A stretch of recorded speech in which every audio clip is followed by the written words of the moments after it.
Mystery News TV.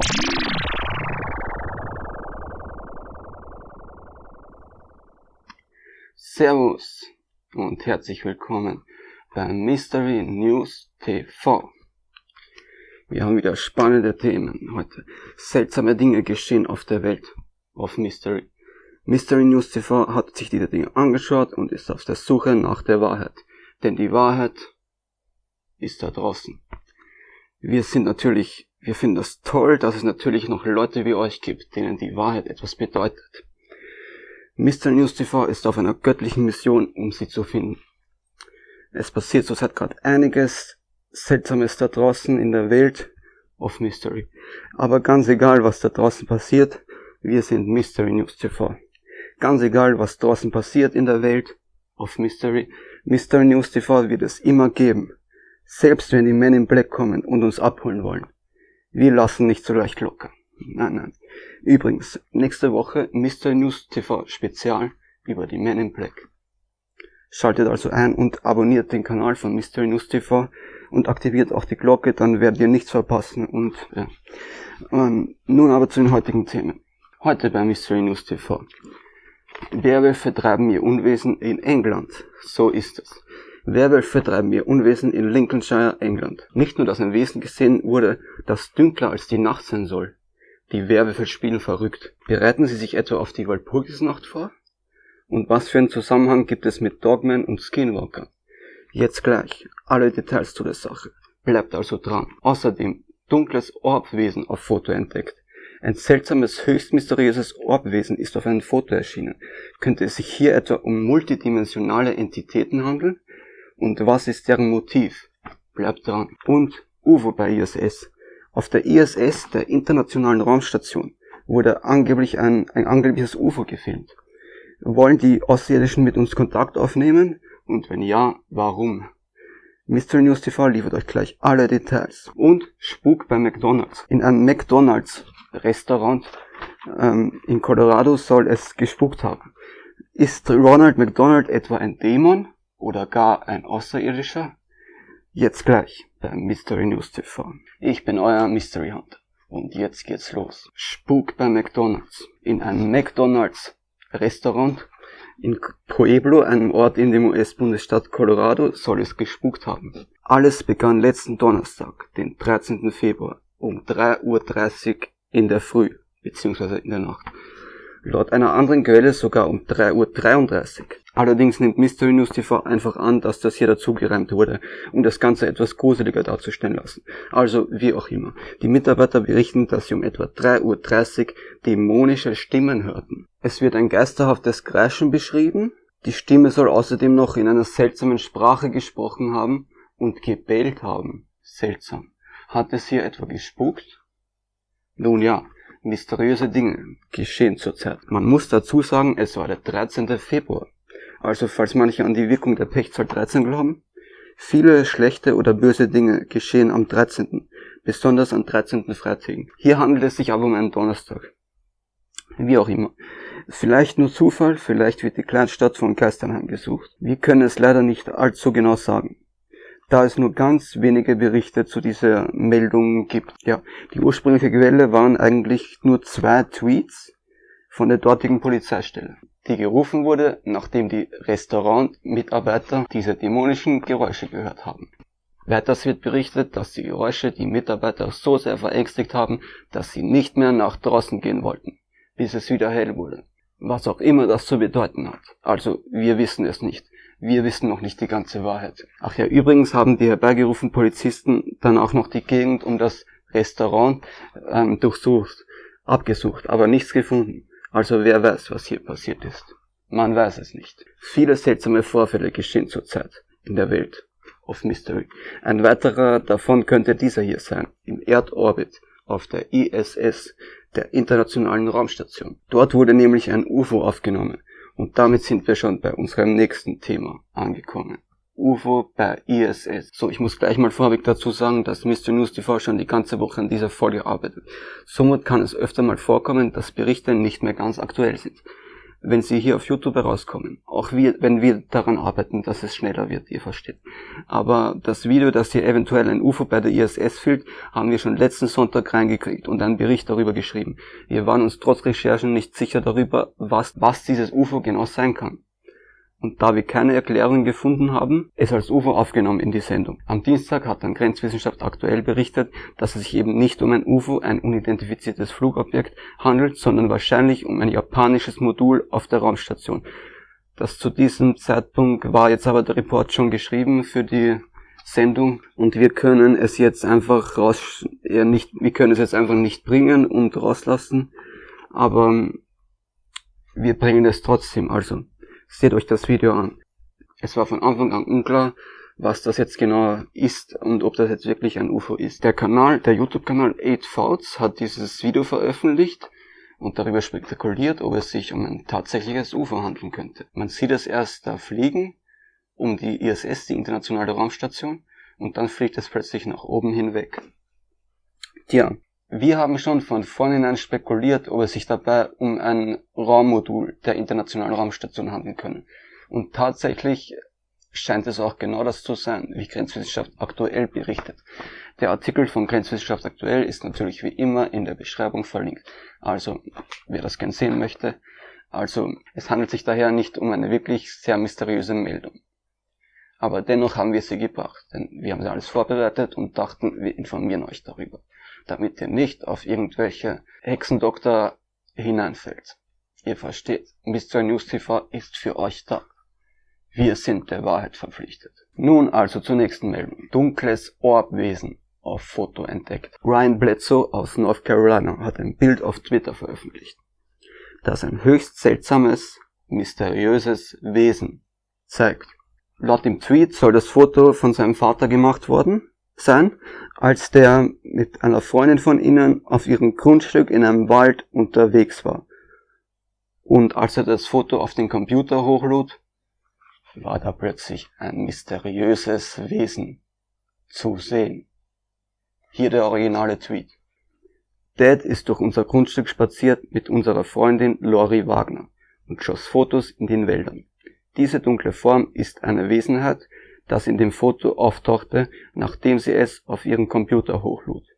Kein Staub, kein Photoshop, keine Pareidolie, also keine Schattierung oder irgendeine Schattenerscheinung, die auf dem Bild entsteht. Er will damit offenbar sagen, dass es sich um ein echtes Wesen handelt, das vorher eben noch nicht da war. Also in echt. Es erscheint nur auf dem Foto. Höchst mysteriös. Höchst seltsam. Er hat Mystery News TV auf Nachfrage nicht verraten, wo er denn genau dieses Foto gemacht hat. Allerdings stammt er laut seiner Twitter-Beschreibung selbst aus North Carolina. Weiter stellt er klar, Zitat, Klarstellung. Die Frau in Pink mit dem Orb bei ihrem Bauch ist unsere Freundin Lori. Die schwarze Form ist ein Wesen, das nicht sichtbar dort gestanden ist.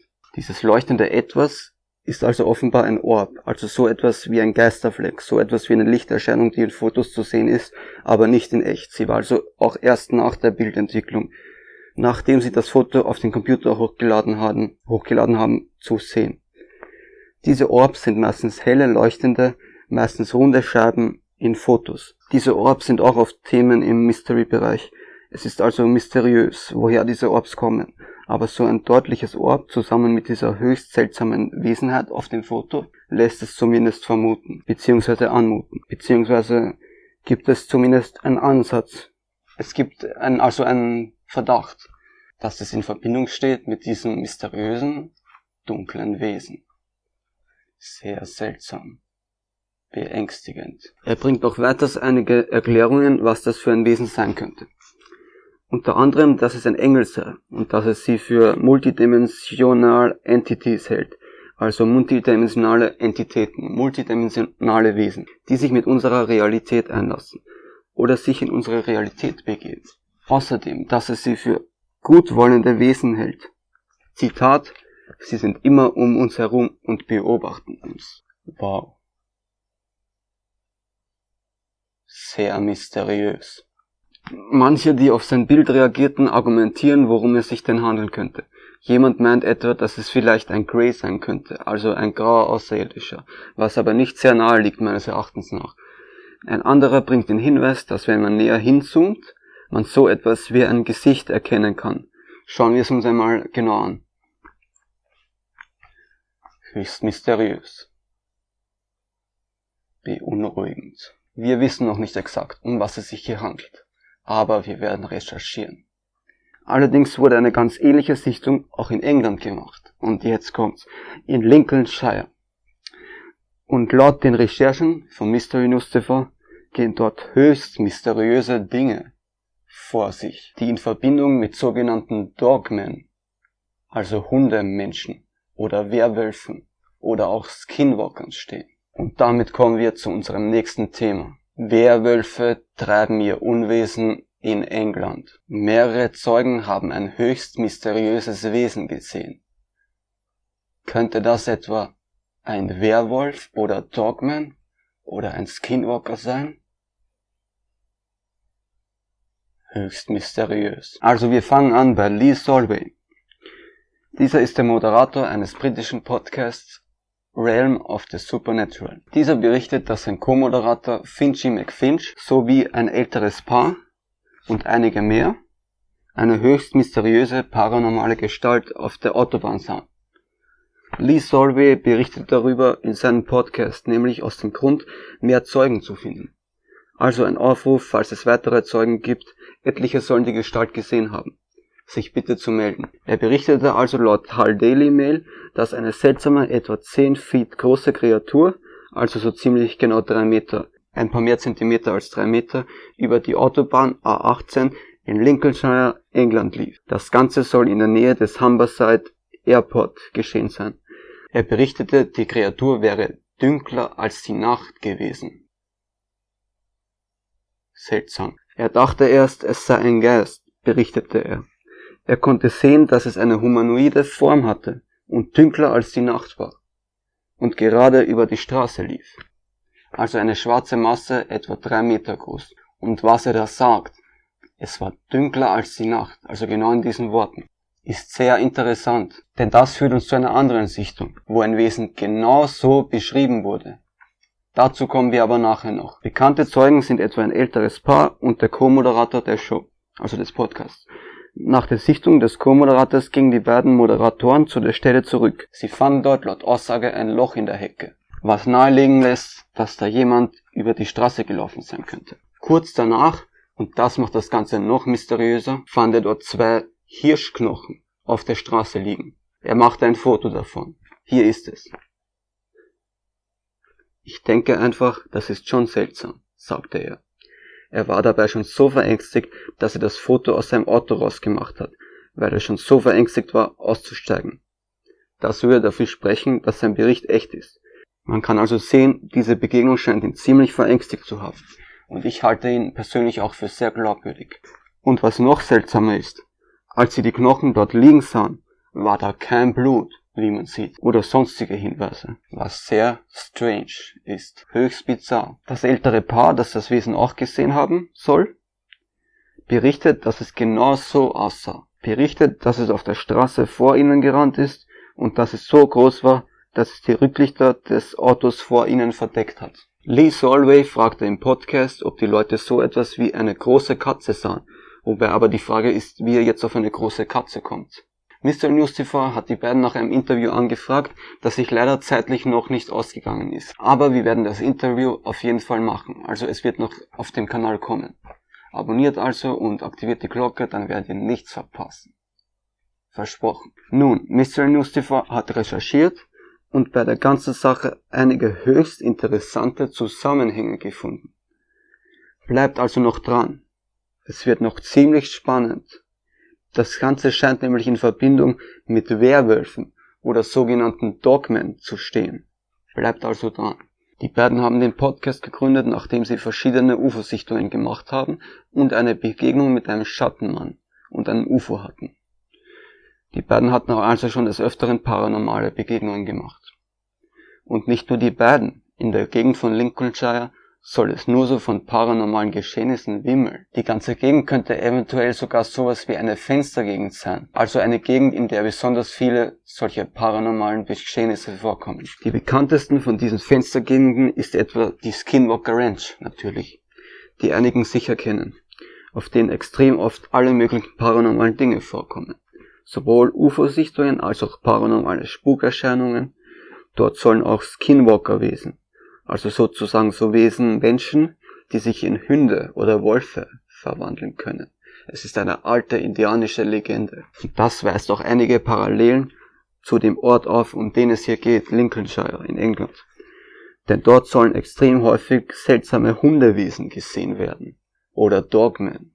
Wesen, halb Hund und halb Mensch. Manche würden diese Wesen auch Werwölfe nennen. Sind Skinwalker, Werwölfe und Dogmen also alles dasselbe? Nun, weiter mal zu den Fakten. Aus der Gegend stammen zahlreiche paranormale Sichtungen, etwa die des Old Stinker, also alter Stinker, was eine berühmte Geschichte in der Gegend dort ist. Eine Kreatur halb Mensch und halb Hund, also so etwas wie ein Werwolf oder ein Dogman. Jeder in der Gegend kennt die Legende. Lee Solvey berichtet außerdem, dass es südlich des Kanals einige Sichtungen eines seltsamen Hirschmanns gegeben haben soll.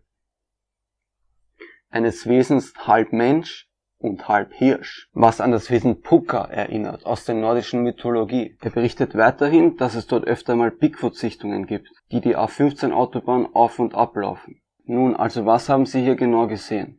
Um den Zusammenhang herzustellen, muss ich erstmal ins Detail gehen und die Geschichte des Gebiets beschreiben. Also, der Kanal, um den es hier geht, ist ein künstlicher Kanal und heißt Beverly and Barmstone Drain, der auch eine dunkle Geschichte hat, zu der wir gleich kommen. Des Weiteren scheinen die ganzen Berichte sehr glaubhaft zu sein. Seine Aussagen wirken nicht so, als wäre er jemand, der so eine Sache erfindet oder Leute in die Irre führen will. Also wie berichtet, werden in der Gegend des Öfteren mysteriöse Wesen gesehen. Es gibt hunderte paranormale Vorfälle mit hunderten Zeugen, wie zum Beispiel die Sichtung des sogenannten Old Stinker in der Umgebung, der vorher schon erwähnt wurde. Diese Werwölfe bzw. Dogmen werden offenbar oft in der Nähe von Gewässern gesehen. Also um den Kanal, um den es hier geht, den Beverly and Barmstone Drain, um ihn herum sollen des Öfteren auch mal schwarzäugige Geisterkinder gesehen worden sein. Beängstigend. Also der Kanal wurde 1798 gebaut. Es sind hier hunderte von Tragödien passiert, auf diesem 23 Meilen langen Kanal. Die erste war offenbar der Tod des 19-jährigen Master Teasdale, der dort ertrunken ist im Juli 1824. Laut dem Historiker Cowell sind über 100 Menschen in dem Kanal ertrunken, inklusive einem Doppelselbstmord, wo zwei Liebende sich die Hände gaben und in den Kanal hineingesprungen sind. Das Jahr 1892 war dabei ein besonders schreckliches. Im Dezember tötete George Sowen seine zwei Kinder im Alter von 4 und 5 Jahren. Er warf sie in den Kanal und sprang anschließend selbst hinein. Wirklich schrecklich. Wirklich schrecklich. Der Kanal bzw. die Gegend rund um den Kanal scheint also tatsächlich so etwas wie ein paranormaler Ort zu sein. Also kein Wunder, dass es dort angeblich spukt, beziehungsweise immer wieder paranormale Phänomene dort geschehen. Auch mit dem Dogman. Die Dogmen hängen scheinbar auch zusammen mit Spukphänomenen, laut den Recherchen von Mystery News TV. Der Historiker Mike Cowell berichtet weiter, Master Teasdale war der Erste, der in dem Kanal ertrunken ist. Aber dann folgten ihm Männer, Frauen und Kinder. Fast einmal im Jahr ertrank jemand in dem Kanal. Die Sommermonate waren dabei die schlimmsten. Der Kanal hat eine sehr dunkle Geschichte. Aber wenn man tagsüber den Kanal entlang geht, scheint es ein friedlicher Ort zu sein. Der Historiker Mike Cowell berichtet weiter über die Zeugen, die diese Sichtungen 2016 gemacht haben. Es war ein bisschen seltsam, aber dieses Paar, das ich jahrelang gekannt habe, sind vertrauenswürdig und sehr bodenständige Leute. Sie waren offensichtlich von etwas verängstigt worden. Ich bin aber nur nicht sicher was. Wenn es nur diese zwei Leute gewesen wären, die etwas gesehen haben, dann hätte ich vielleicht schon einen Verdacht gehabt, aber andere Leute sind mit ähnlichen Geschichten gekommen. Weiter sagt er, aber alle Leute, die dort Sichtungen berichtet haben, sind wirkliche down-to-earth people, also bodenständige Leute. Nun, eine ganz spezielle Geschichte von diesem Ort ist die des Old Stinker, also alter Stinker, eines Art Hundewesens, halb Mensch, halb Hund, oder auch ein Werwolf. Der Old Stinker ist eine Sage aus East Yorkshire, eben genau der Gegend, um die es hier geht. Der Old Stinker scheint aber so etwas wie ein Werwolf zu sein. Die Geschichte geht zurück bis ins 18. Jahrhundert. Der Name kommt daher, dass er einen besonders stinkenden Atem hat und wurde immer von einer Gestankswolke begleitet. Könnte das etwa Schwefel sein? Das ist sehr verdächtig, denn dazu kommen wir später noch. Er hat hell leuchtende, glühende, rote Augen. Da haben wir es wieder, diese roten Augen. Also brightly glowing red eyes. Da haben wir sie wieder, diese leuchtenden roten Augen. Zuschauer von Mystery News TV wissen schon, dass es da etwas auf sich hat mit diesen roten Augen. Es zeichnet sich langsam ein Bild ab. Außerdem soll er neben den roten Augen noch einen kräftigen Schwanz haben, den er auch schon als Waffe benutzt haben soll. Die Geschichte besagt weiters, er hat es besonders gemocht, in Verstecken entlang Straßen zu warten und dann Postkutschen oder Reisende zu attackieren. Die Geschichte kam wieder zum Vorschein, als 1960 ein Lastwagenfahrer berichtete, dass ein Fahrzeug von einem 8 Feet großen, zweibeinigen Wolf auf 2 Beinen mit glühend roten Augen ihn bösartig angegriffen hat, als er außerhalb der Stadt Kingston bei Hull, oft einfach nur Hull genannt, mit seinem Lastwagen fuhr. Das Wesen hat offenbar die Windschutzscheibe des Lasters zerschlagen und verschwand dann in der Nacht. Und dieser Bericht ließ die Legende vom Old Stinker wieder auferstehen. Ortsansässige erkannten die Zusammenhänge mit den alten Geschichten über den Old Stinker. Nach dieser Begegnung soll es offenbar längere Zeit lang keine Sichtungen mehr gegeben haben, bis vor nicht allzu langer Zeit, also so Mitte der 2010er Jahre, als die Umgebung von Hull eine ganze Folge von Geschehnissen erfuhr. Von Sichtungen von etwas, das dasselbe Wesen zu sein scheint, also scheinbar Dogmans, kurz gesagt, oder Werwölfe. Einige von diesen Sichtungen möchte ich kurz mal berichten. Zum Beispiel im Dezember 2015, als eine verängstigte Zeugin von ihrer Erfahrung mit einer wolfartigen Kreatur berichtete. Das Ganze soll passiert sein in der Nähe des Barmstone Train Kanals, in der Nähe der Stadt Beverley in Hull, was an ein Waldland namens Yorkshire Wolds grenzt. Laut den Berichten der Frau war die Kreatur auch geschätzt 8 Feet groß, also auch so fast 3 Meter, massig und muskulös. Und sie sah ihn wechseln von einem Gang auf allen Vieren zu einem Gang auf 2 Beinen. Also er rannte erst auf allen Vieren und hat sich dann auf einen aufrechten Gang begeben, auf 2 Beinen. Originalzitat der Zeugin: In einem Moment stand es aufrecht, und im nächsten war es wieder unten auf allen Vieren und rannte wie ein Hund. Ich war verängstigt. Es rannte auf allen Vieren, blieb dann stehen und stellte sich dann wieder auf seine Hinterbeine, bevor es wegrannte. Es sprang über einen 30 Feet hohen Zaun auf die andere Seite.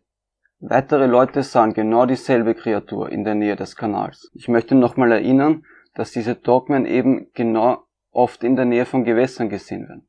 Eine weitere sehr mysteriöse Sichtung machte ein Paar, als es durch die waldige Umgebung beim Kanal spazierte. Bei einem gemütlichen Spaziergang wurden sie sehr verängstigt von einem großen, haarigen, humanoiden Wesen mit einem deutschen Schäferhund in seinem Maul. Es trug einen toten deutschen Schäferhund in seinem Maul, den es offenbar gerade verspeiste. Sie hielten an, um einen näheren Blick zu bekommen. Als es bemerkte, dass es beobachtet wurde, nahm es seine Beute und rannte weg und sprang dabei über einen 8 Feet hohen Zaun, also einen fast 3 Meter hohen Zaun.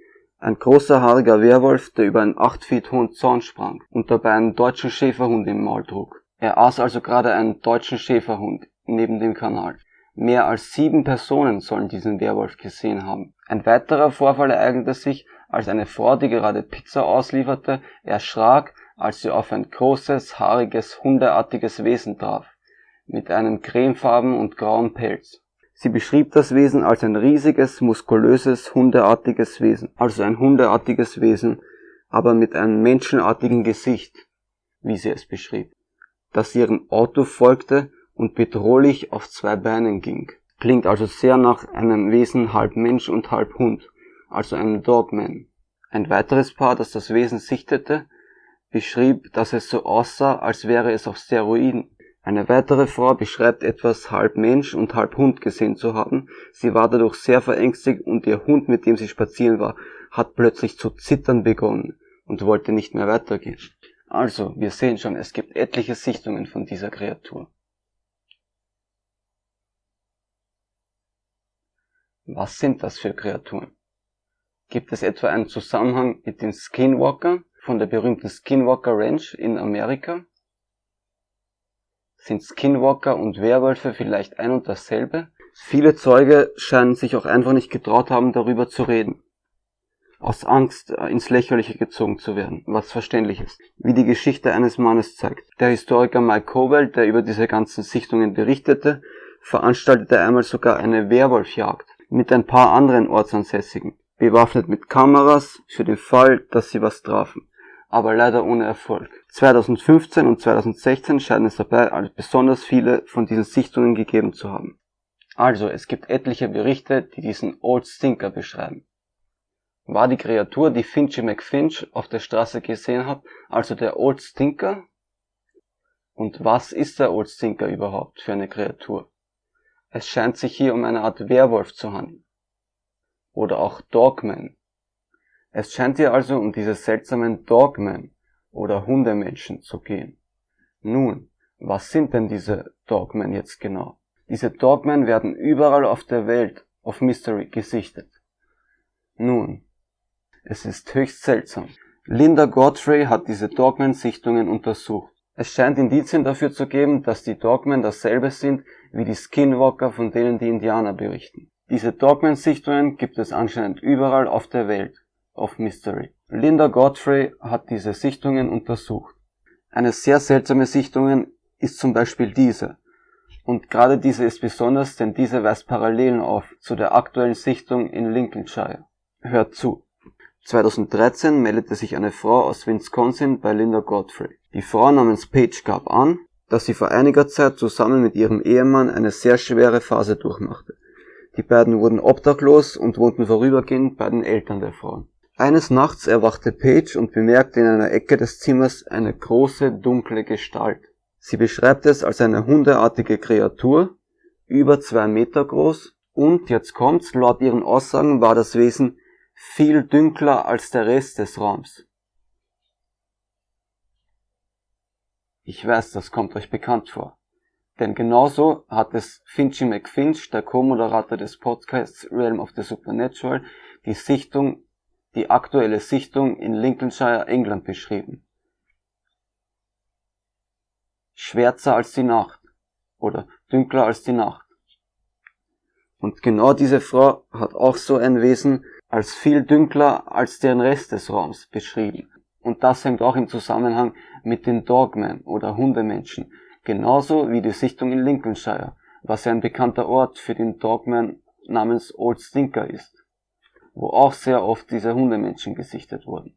Sie beschrieb es als viel dunkler als der Rest des Raums, als ein fast schon unnatürliches Schwarz, so dass nur die Silhouette zu erkennen war. Obwohl sie starke Angst fühlte, schlief Paige wieder ein. Am nächsten Tag erzählte sie ihrem Mann von dem Erlebnis, das sie zunächst nur für einen seltsamen Traum hielt. Er wurde kreidebleich und sagte, dass er auch in der Nacht die hundeartige Kreatur vor dem Bett sah.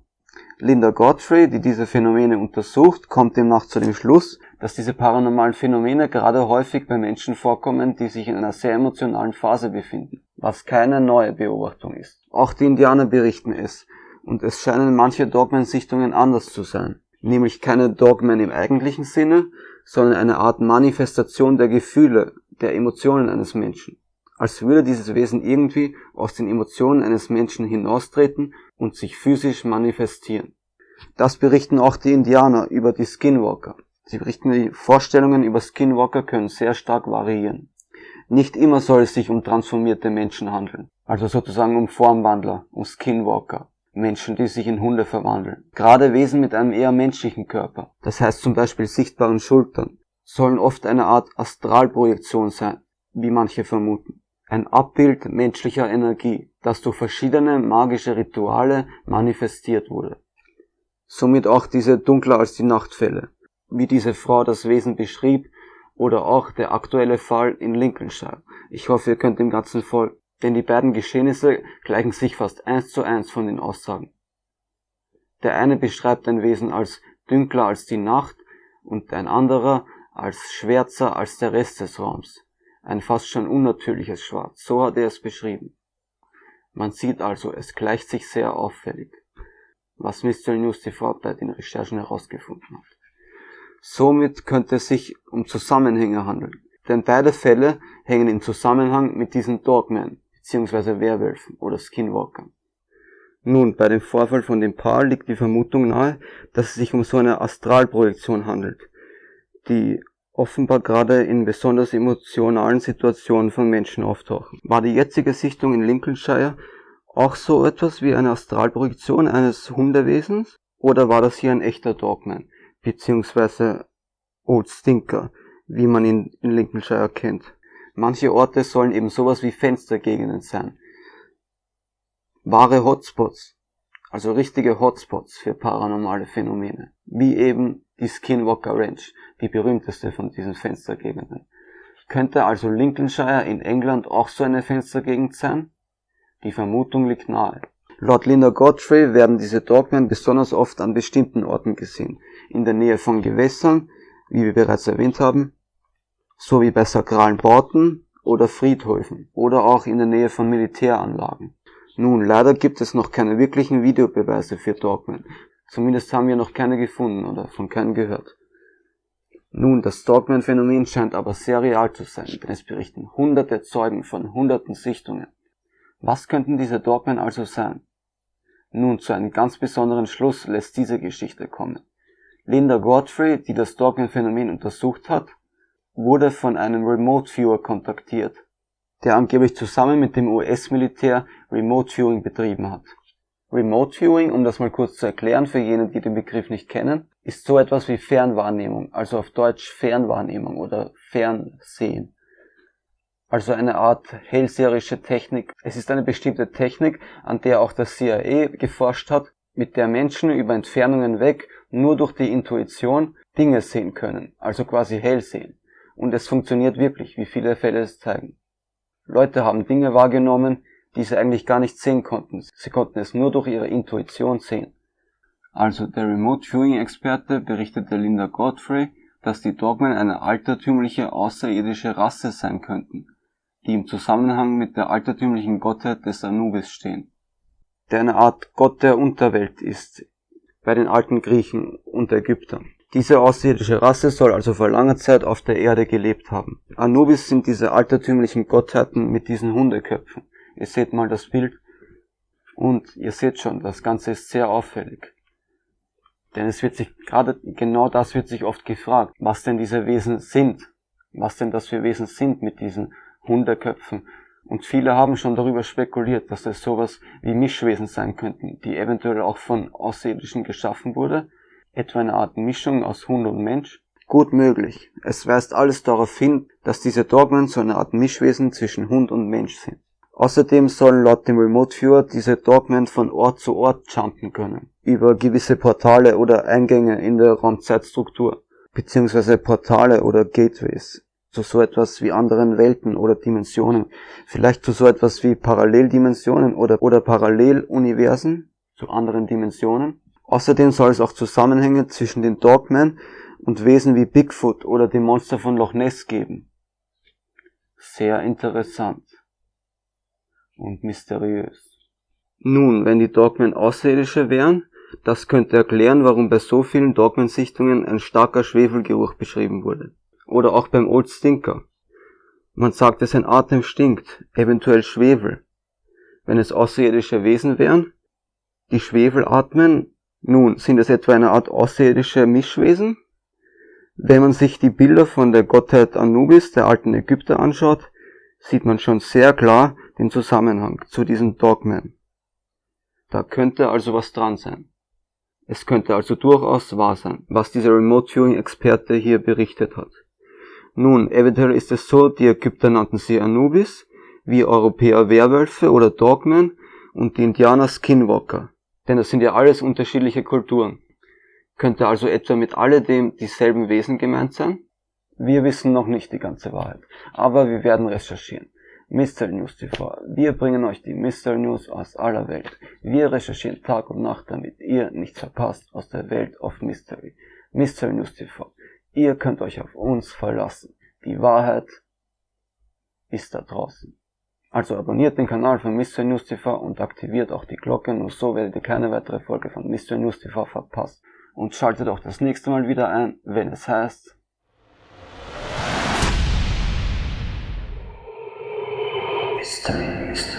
Mystery News TV.